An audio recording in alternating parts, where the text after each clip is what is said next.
नमस्कार दोस्तों जब से बिहार के भोजपुर जिले में भरत भूषण तिवारी जो कि 28 साल का एक युवक था, इसकी नृशंस हत्या एनकाउंटर के नाम पे पुलिस बल द्वारा की गई है, तब से अभी तक बिहार बिल्कुल उबलता हुआ और सुलगता हुआ नजर आ रहा है।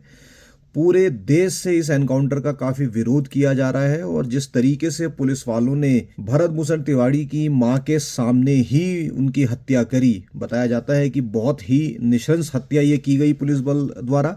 मैं इसको नृशंस हत्या इसलिए कहूंगा क्योंकि ये हत्या भरत भूषण तिवारी की उनकी माताजी के सामने ही की गई और अब मालूम चल रहा है कि 3 गोलियां भारत भूषण तिवारी को मारी गई थी, जिसमें एक गोली उनके प्राइवेट पार्ट पे भी मारी गई थी। तो जब से अभी तक आप देखें, तरह तरह के एक्टिविस्ट इसमें आपके इन्वॉल्व हो चुके हैं। पूरा देश इसमें आवाज उठा रहा है। अगर कोई आवाज नहीं उठा रहा है तो वो बिहार की एनडीए सरकार या फिर केंद्र की भाजपा सरकार। वैसे भी भाजपा सरकार इस समय कई मुद्दों से घिरी हुई है और काफ़ी पब्लिक का बैकलैश बीजेपी गवर्नमेंट को इस समय झेलना पड़ रहा है, चाहे वो पेपर लीक हो और E20 पेट्रोल मामले में भी काफ़ी हद तक भाजपा घिरती हुई नजर आ रही है, जहां पर नितिन गडकरी इसमें सीधे तौर पे इन्वॉल्व है और उनके बेटे की कंपनी कई हजार करोड़ों का मुनाफा इसमें कमा चुकी है। इसके अलावा भी और बहुत सारे मुद्दे हैं जिस पे भाजपा इस समय बैकफुट पे है, लेकिन कुछ भी बोलने की बजाय भाजपा बिल्कुल चुप्पी साधी हुई है और इतनी बड़ी नृशंस हत्या के बारे में कोई भी बात नहीं कर रही है।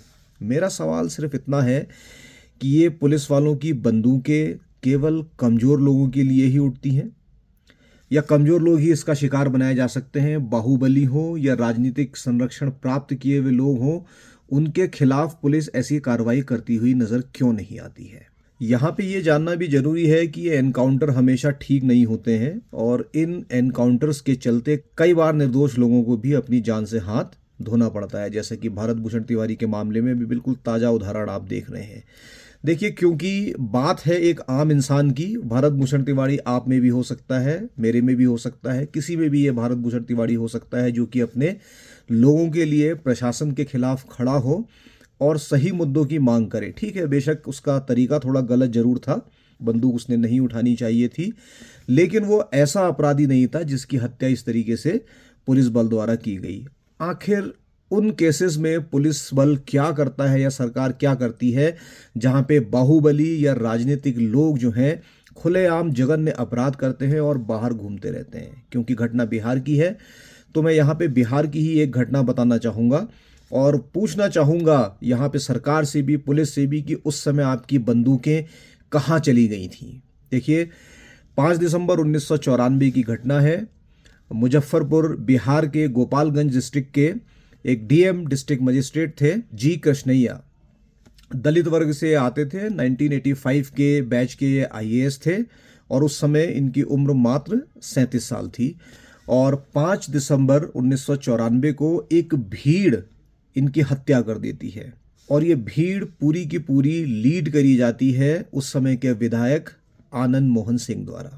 हालांकि कई लोग इसको जाति समीकरण से भी जोड़ते हैं क्योंकि आनंद मोहन सिंह जो हैं वो ठाकुर समाज से आते हैं, राजपूत समाज से आते हैं और दलित वर्ग के आईएएस थे। कई लोग इसको इससे जोड़ते हैं, इसमें मैं बहुत ज़्यादा कुछ नहीं कहना चाहूँगा। हुआ यूँ था कि 5 दिसंबर 1994 को एक छोटन शुक्ला, जो कि वही मुजफ्फरनगर में थे, एक गैंगस्टर था बेसिकली वो, और गैंगस्टर टर्न पॉलिटिशियन था, बाद में वो पॉलिटिक्स में आ गया था और गैंगवार में ही उसकी हत्या 4 दिसंबर 1994 को कर दी गई थी।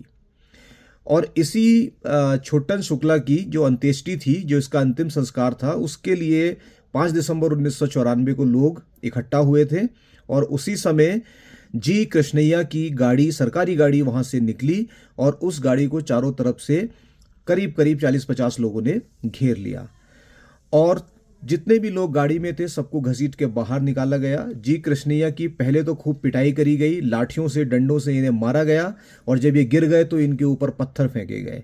लेकिन वहीं पर इससे भी ज़्यादा जघन्य बात यह हुई कि किसी ने आकर भीड़ में से ही 3 गोलियां जी कृष्णैया के सर में दाग दी। अस्पताल ले जाते वक्त जी कृष्णैया की मृत्यु हो गई। 1994 की ये घटना है। इसके बाद कई लोगों पे मामले दर्ज हुए और 1994 से लेके 2007 तक लगातार ट्रायल चलते रहे और 36 लोग इसमें इन्वॉल्व थे, इंक्लूडिंग आनंद मोहन सिंह और उनकी पत्नी लवली सिंह लवली आनंद सिंह, और भी कई नज़दीकी लोग इसमें इनके इन्वॉल्व थे जिनको राजनीतिक संरक्षण प्राप्त था। और आप लगाइए 1994 से 2007 लगभग 10 साल का समय होता है।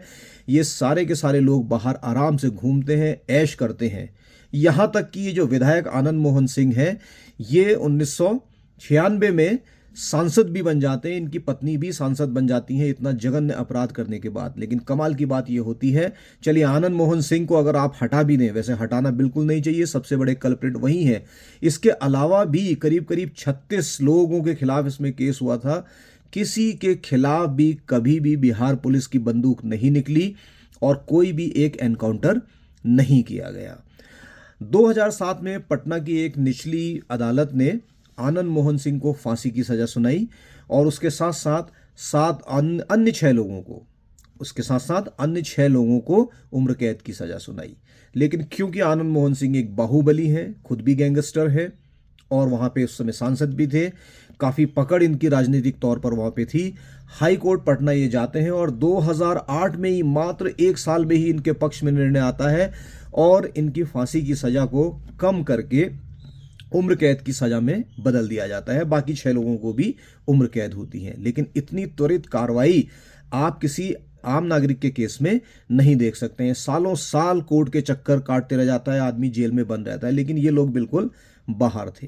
और इसके बाद कमाल तो तब होता है जब 2023 में एनडीए सरकार, नीतीश की सरकार थी, ये कुछ अपने कानून में फेरबदल करती है और आनंद मोहन सिंह को भी रिहा कर देती है। आज आनंद मोहन सिंह की उम्र लगभग 72-74 वर्ष के आसपास है और बहुत बढ़िया, बहुत ऐश की जिंदगी ये जी चुके हैं। और वो आईएएस जो कि 37 साल का ही उस समय था, उसकी माँ और उसकी बेटी आज तक इसमें न्याय मांगते रह जाते हैं। तो मेरा सवाल फिर वही है, क्या सिर्फ कमजोर लोगों के ऊपर ही ये एनकाउंटर किए जाएंगे?